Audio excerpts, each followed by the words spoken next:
So now let's explore how do you quit in the right way. In Seth Godin's book, The Dip, a little book that teaches you when to quit, he tells the story of when Jack Welch was the CEO of General Electric. Welch decided to quit funding any of the GE businesses that weren't number one or two in their respective markets. By doing so, he freed up capital to invest in product lines where GE was in one of those top two categories or had a high probability of becoming the best in the category. The decision resulted in GE market share going from $12 billion to $280 billion over the 20 years of Jack Welch being the CEO. He further explained that winners understand how limited their time, resources, and daily energy actually is, so they learn to recognize quitting as an essential strategy to take advantage of better opportunities. With this understanding, what steps can you take to ensure that you are quitting in the right way? Here are just a few. Maintain a long-term perspective. When you have a short-term perspective of your life, you may focus on what you have in the present at the expense of what you can achieve in the future. This may cause you to stick too long in an unfavorable place, instead of quitting it and heading to a better place that you can be in the future. By maintaining a long-term perspective, you can quickly begin to recognize when a particular job, career choice,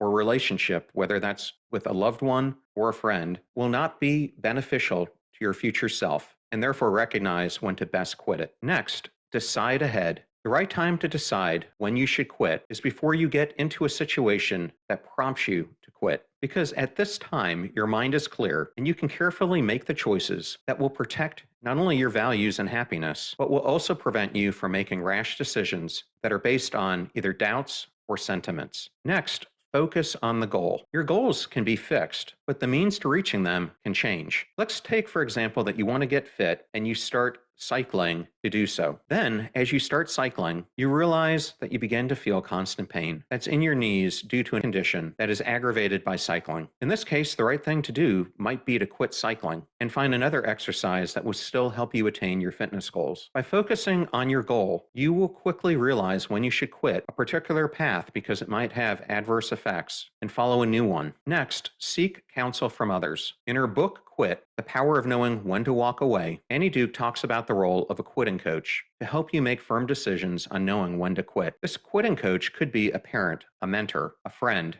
an acquaintance, or anyone else who has your best interest at heart. The reason for having such people in your life is that they will be free of sentiments that you might possess in making decisions and help you be much more objective in knowing when it is time to quit something that is no longer serving its intended purpose.